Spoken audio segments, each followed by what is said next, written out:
Okay, so hi everyone. Welcome to today's session, which is the future of early years. We're going to get started very, very shortly, but before we do, just some housekeeping. If you have any questions that you'd like to ask, and today I'm really encouraging you to do so, please do use the chat function on the screen. You can drop your question there. I'll then ensure that it is asked at the Q&A towards the end of the session. As you can see from the big red light of destiny, today's session is being recorded. If you would like the recording link, please do let me know. Send me an email to sales@PharmiWeb.com and I'll get the recording over to you. But yes, let's get started then, shall we? Vince, I'll hand over to you to start the introductions. Yeah, sure. So as many of you are aware, we do a lot of these webinars and we do invite guests in. Today's one is a particularly poignant one to me, and I know that a number of people that are watching this are also very vitriolic when it comes to the industry about this, because early years is important. You know, we just not got enough people filling up the pipeline to take us through into the future. Most of the baby boomers are retiring, and we really need those early years people with new skills, new outlooks to come and join what we're actually doing. The biggest problem, I think, is the fact that things like internships, early years programs, grad programs, they're just not bringing in enough people, especially in areas like clinical research, certain areas of lab work, and marketing as well, believe it or not. So we've got some professionals join us here from UCC to talk about what they're doing as another stick to beat the government with, or to beat the industry with, to actually get more early years people on. A lot of these people are really good, they work really hard, and they bring a different view to working life. So I think it's important, and I'm really pleased to have both Brian and Fiona here to help us. Simon, over to you. Yeah, fantastic. Thanks, Vince. That's a really nice way to set the scene. Brian, I'll pass over to you to introduce yourself, and Fiona, and to yourself as well, and we'll get started, shall we? Yeah, thanks, Simon, and good afternoon, and thanks, Vince, for inviting us along today. I'm Brian Dillon. I'm the Industry Liaison Officer with the I8 Hub and UCC. I'll explain a little bit more about that in a minute, but prior to that, I worked in the life sciences industry for up to 20 years in global supply chain and strategic operations roles. So came out of that in the end of 22. Fiona? Hi, everybody. Thanks so much, guys, for having me here. So my name is Dr. Fiona Edwards-Murphy. I'm the lecturer in innovation and entrepreneurship at the I8 Hub, and my own background is actually originally engineering. Then I went on to do my PhD between the Schools of Engineering and the School of Biological, Earth and Environmental Sciences at UCC a long time ago. And I went on from there to co-found and lead a life sciences startup for 7 years as the CEO and co-founder. So I got an opportunity to take a break from that in 2023, and that's when this role came up. So I came back to academia to share everything I'd learned in the real world. Fantastic. Just moving you on to the next slide, and away we go. Perfect. Yeah, thanks. And listen, so delighted to be here today. You know, Ben's hit the nail on the head about the importance of future of early years. And I want to come in and maybe share a different approach to, you know, how we need to look to, at solving this problem for the future, and move from what I call the talent pipeline to the competency model. A little bit maybe before that about the I8 Hub. You know, we're in UCC. It's a collaboration between the MTU, which are the two universities in the city. And our goal and mission is to develop the best future leaders of the life sciences industry. You know, how we do that is through very strong collaboration and partnership with our industry partners in terms of defining the problem statement, co-designing the programs, co-delivering the programs, and then our goal is that we have people ready to go into industry. And what I want to share in the next few minutes, a little bit of some of our experiences from trying to do that, and why that has led us to say that we need to change, and we need to go from, let's say, a talent pipeline to a competency model. So Simon, if you could flick to the next page, please. Listen, I think, you know, if I look at the background, you know, it is acknowledged now that there is a fierce battle for talent. It is also, I think, fair to say that every company believes it has the best proposition for the young people and for talent coming in. And it is a very competitive space, and people are really working hard to attract talent. But I think there is a need for change. I think the need has to go away from a numbers game to a competency game. It's less now about a talent pipeline. It's about how we develop the companies that allow the businesses and the industry succeed. We know there's going to be strong growth, right? We know, biopharmaceutical, the new therapies, new therapeutics, new diagnostics, there is going to be strong growth in the industry. We know companies already do have a way of identifying talent and developing talent. I'm going to throw out 3 questions straight away to those on the call. How are these processes effective? How do you measure success? Do you know if you're being successful? And ultimately, have these processes evolved to meet the challenges facing the industry? And my contention is that they haven't. Or if they have evolved, that they haven't evolved enough. And our experience in the I8 Hub suggests that companies that are beginning to change their approach are actually beginning to do better in terms of having the right future talent at the right time and the right competencies. So, Simon, again, if you could turn over, please. So, I'm not going to dwell too long on what we know happens today. We know there is the traditional view of the talent pipeline. The old expression that I grew up with in the industry, the milk round, where the companies go around into universities and try and recruit the graduates early. That still happens. In conversation with Simon and the events, we know that there is tremendous early recruits, those with +2 years experience. They're very rare, hard to get. There's very competitive environment. We do know that companies put significant resource into that, but I believe the end number is still a KPI. It's open positions. And how do you really know that talent pipeline is delivering to your business in the way it needs to? And for that reason, we're suggesting this change has to come. What change, you might say? It does still start with a number. Where businesses, numbers do exist, they will not go away. But I think the number has to reflect now what are the competencies needed, and also, again, drawing from the lean world, what's the lead time in that competencies? How long does it take to deliver? And what we're beginning to suggest now with companies is that there needs to be a process in place to build competency. So the early talent, future people coming in, begin to look at, okay, the technical stuff, but to succeed in what competencies do you need? Obviously we talk about team building and other things, but it goes beyond that. It goes beyond how they integrate into companies, how they participate in working in the environment so that they're adding value earlier rather than later. So still significant resources will be needed to do it, but I think the goal now has to be number of competencies reached, and also, in doing that, you'll generate a higher return on your investment. But if you start thinking about the competencies people need, how you get those competencies into people quicker, then I think you have a more successful flow of people into your organization that are delivering results. And I just want to get maybe on the next page, give some, bring that to life and make that more tangible for people. Simon, if you could flick over. So, the way to read this page is, look at year 4, so the goal is to have a staff role with someone at 100% competent at that point. And I've just shared 4 potential routeways. One, there is the new, hire someone with 2 years experience. You start 2 years out to have that person ready in year 4. And I know people will say, why 70, why not 80, why 90? I'm sure this is our experience. My experience is it does take 2 years for someone to get up to speed in a way that they're 100% contributing. And this completely discounts the whole notion of where do you find them and the search for them and the recruitment costs. And I'm saying that this is a very expensive model. Another model that you might offer that is the traditional one, which is, I've referred to the milk round. This is typically now most instead of degrees are 5-year master programs. They come out of university, they maybe had a 2 to 3 month placement in their intern. They come on the graduate program. They're very green, very raw. Takes 2-3 years to get them up to year 4 where they're 100% competent. Yes, it's probably more cost effective than the new hire. And again, some might argue, but take salaries, etc., into account.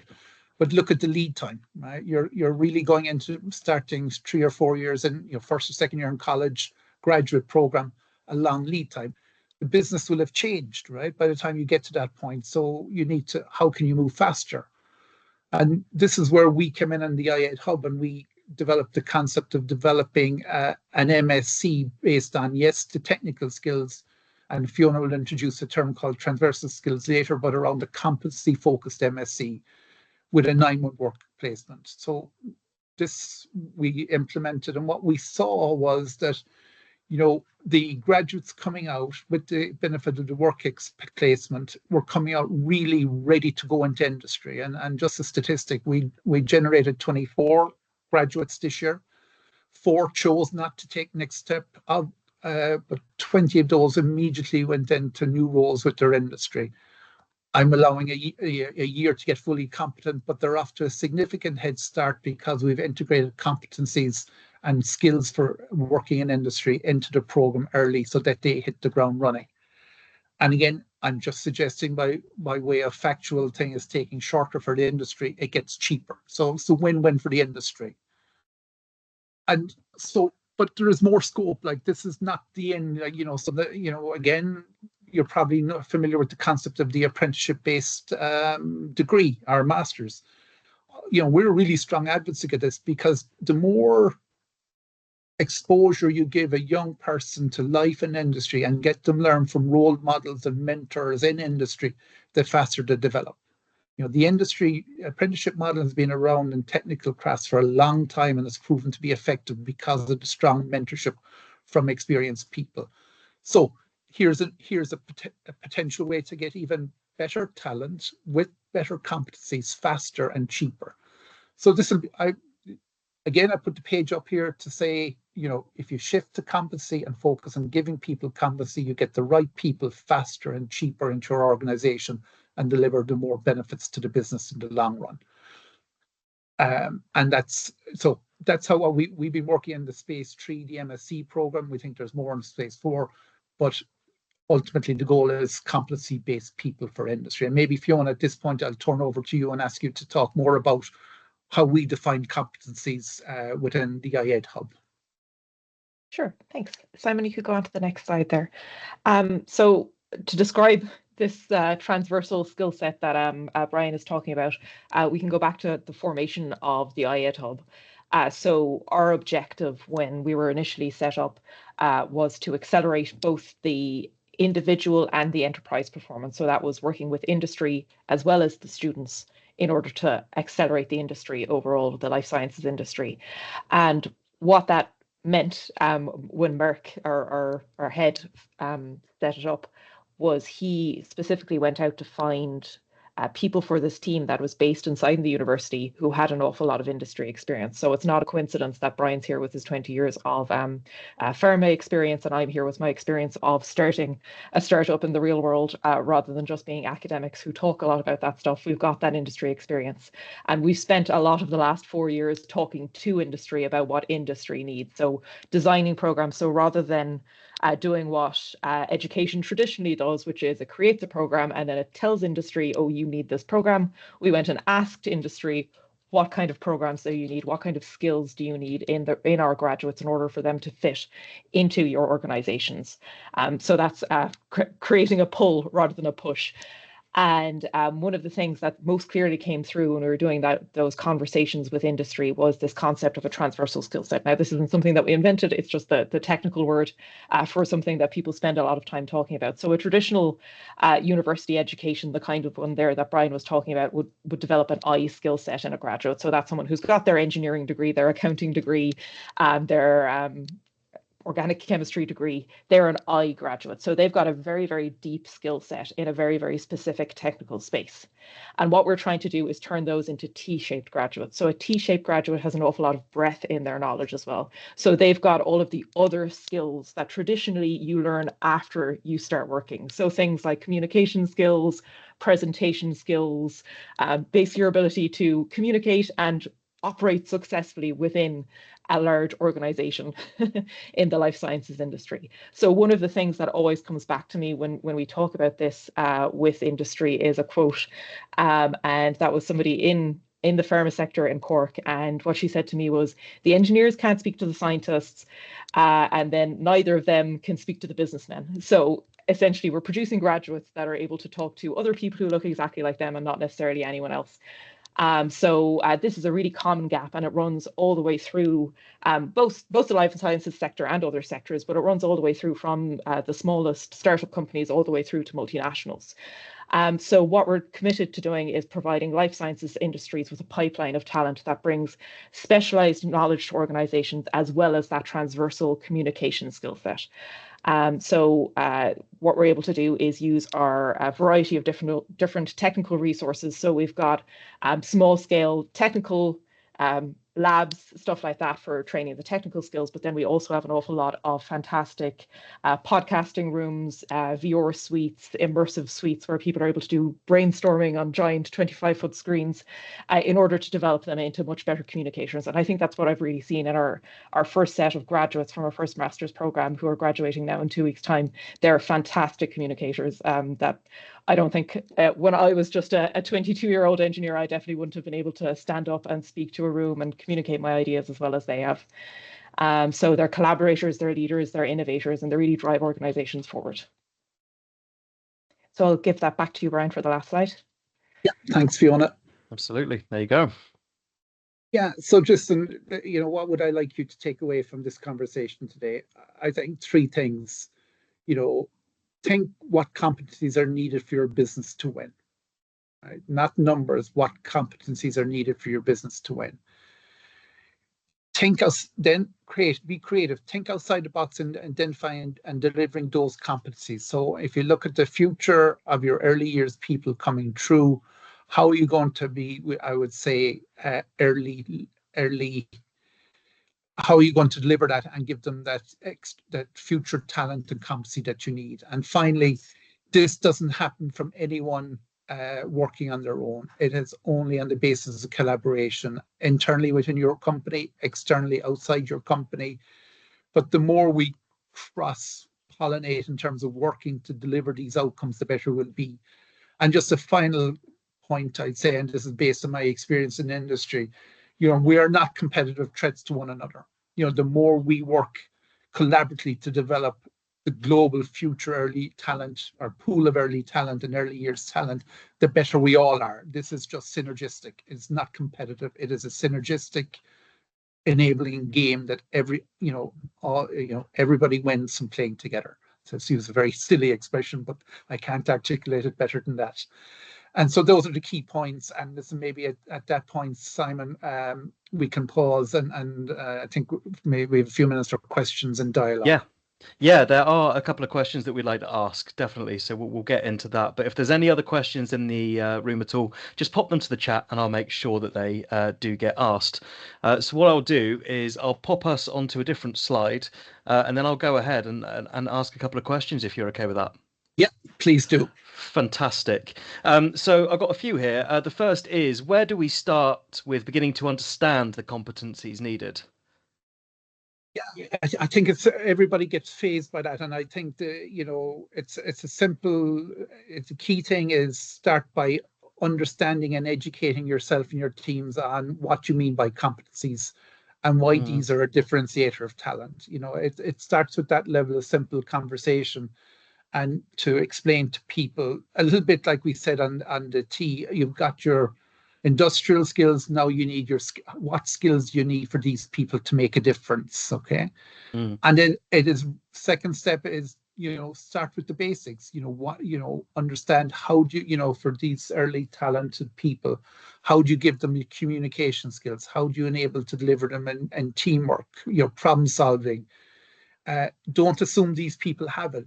Invest time in developing that with them through, it could be training, but I would also say stress the mentorship piece, the roles and responsibilities of more senior people in the organization to role model it. Longer term, I think your organization will stand back and will have to give a more structured answer. But ultimately, the simple view first might just be that, right? It might be just giving the basics people, and also emphasizing the importance of the mentorship amongst the existing staff, and say, listen, you have a role to help people deliver these skill sets. And also, I think, Simon, people mimic what they see. So if people are exhibiting these competencies on a daily basis, it's the best way to get that into the early years talent, rather than trying to teach in the classroom. You can't underestimate the impact of a good role model.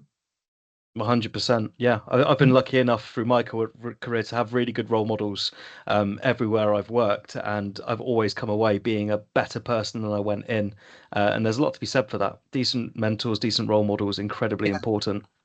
And listen, maybe a personal reflection, Simon. I started work. I'll date myself way back in 1989, and I went into an engineering company. And at that time, senior managers had time to teach people, and we don't have that so much today. Industry is super busy, but I think if we could encourage a conversation and the companies to say, please, senior leaders and leaders, find time to be role models and mentors for this young, early year talent people. It's a win-win. As I said earlier, there's nobody loses here. It's a win-win-win scenario. Absolutely. That's why when we spoke that time in Dublin, this really jumped out as a good thing that we should be pushing and talking about a lot more, because there are no losers in this scenario at all, except the people that aren't getting involved, to be brutally honest, I guess.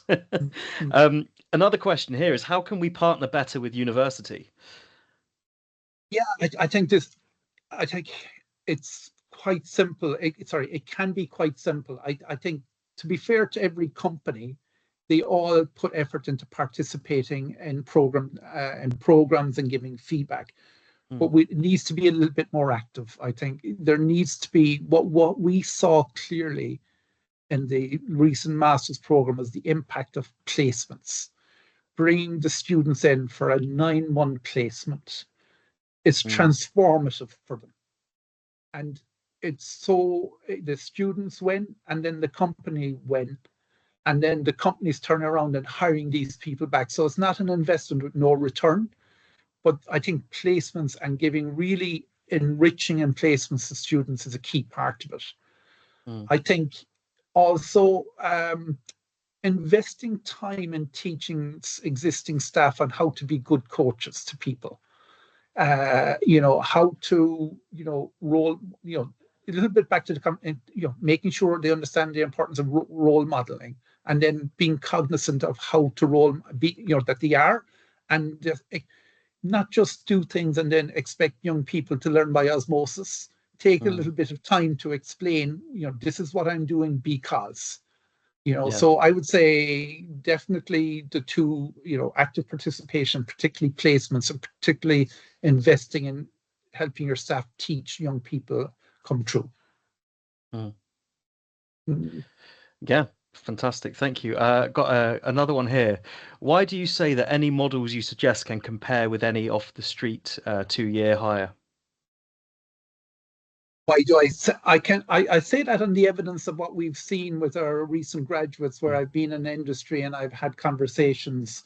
Do I have where we sat down and said, listen, okay, here's this person. They've done the 1-year masters. They've done the 9-year placement with them. What type of role are you pointing to? And they say role X. And I said, well, where would you have looked at previously? They would have said we would have looked for someone 1 or 2 years experience off the street. So we have some data points based on conversations with people who've had our students on placement. I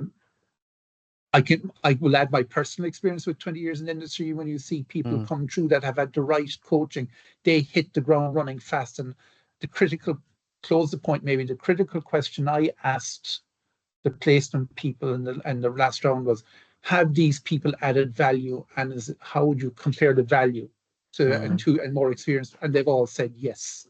So that's my evidence for that point. It's good evidence. You can't get better than that, can you? Yeah. A couple more questions, if it's okay. I've got one here. Is there a framework? Is there a competency framework for the apprenticeships or specific roles? I think that that's under development at the moment for the apprenticeships. I think as we develop, we're working currently on an apprenticeship model, and the technical piece is quite easy, but we have to do some work in developing the framework for the competencies. and I think that's basically work in progress. I think to answer more than that at the moment, I think we would have to come back to Simon. Understandable. Okay. Mhm. One question here, which I really, really like, and I think it's the one that's kind of on all of our minds. How on earth do we change the mindset of industry? How do we get their buy-in? Oh, that's a big question, isn't it? It's the question, definitely. Yeah, listen, I have a mantra. I think success breeds success. I think he just jumped back a bit. I think there's an element that says you need to have someone who's committed to making a change, and maybe someone in an organization who says, yes, we need to make some changes here. And I think then you've got to step in and test the water. But then when you've tested, success breeds success. And ultimately, I think the litmus test is, in a very competitive recruitment landscape, where is the talent going? Is it going to the companies who, so young people today are very discerning about who they work for. Right? Yes. So they will go to the people who will invest in their future. And I think the ultimate litmus test is where those young people are going, because at least I can speak for Ireland, we have a deficit of talent. So the companies who will win that battle will be the companies who invest in the competency of the people. And I think there's one other point I'd like to make, Simon. I think Please. the world has changed substantially since I was younger, and in that life before was about, getting your career and working for 20 to 30 or 40 years in a company. You are now going to work. I think young people are going for the work who will give them the best value proposition for them. And that's about those companies that will invest them as individuals, that will develop them. And, sometimes you're asked, why do people move on? They move on because they feel they'll get that elsewhere. So if you continually invest in those people and their competencies, you will find people staying. So I think they're the two litmus tests. Will people stay? Will people come, and will they stay? And that'll be based on the energy invested in them. I think that's it completely. So very aware of time. So what I'll do is I'll bring it to a close there. Before we do, are there any closing remarks from either yourself, Fiona, or Brian? Would you like to add anything? I think, Brian, I'll let you go first. I think, listen, hopefully one thing comes across. We are very passionate about developing young people. We were young ourselves once. I remember, as I said, a young person going in and benefiting from being given skills beyond just engineering skills. I think we all have a responsibility to try and help young people grow. This is my way of doing it. I think if you're in industry, please try to find a way as well. And that's a bit of a personal plea, Simon, rather than an institutional or an academic plea, but it's just invest in our young people. Yeah, well said. Absolutely. I think maybe I've got a slightly different perspective to everyone here, having been such a new entrant to the whole life sciences space in the last few years. But I think that there's a lot out there that can be used. I mean, like there's definitely a lot of opportunities to replicate, like that, the frameworks, the competencies and stuff like that from other sectors that could really accelerate the solving of this talent problem in the life sciences sector. Yeah, I could indeed. Yeah, I think it's a much bigger. Obviously, it's a big issue for life sciences, but it's a big issue on a global level. Everywhere, yes. Yeah. We've got skills gaps left, right, and centre across multiple industries. We could all band together and help each other and do better, I think. And on that bombshell, I want to thank you both for your time today. I want to thank you for the wonderful conversations we've had over the last few months, and I do hope we continue forward from this point. Thank you for sharing your insights with everybody as well. And I think I speak for everyone here when I say it is so impressive to see the actual metrics of how it's being done and what the cost saving is from an industry side of things as well. I mean, industry talks money. I think that's going to be the real game changer in getting people on board. So I wish you all the best with it, and thank you so much for your time. Thanks, Simon, and thanks, Vince. Thanks, everybody. Lovely meeting you today. Thanks, everyone. Thanks, Thank everyone. you. Thank you. So to wrap up then, just want to remind everyone that we do have a webinar schedule. We do webinars most months, taking little breaks in the summer and over Christmas. But if you are interested in any of the topics that you can see on the screen right now, send us an email at sales@PharmiWeb.com and we'll be able to send you over the historic webinars we've done. We're also publishing some in the next few weeks as well for next year. And on that, I want to say thank you everyone for coming. If you want the recording, please do email us sales@PharmiWeb.com and we will see you next time. Thanks very much.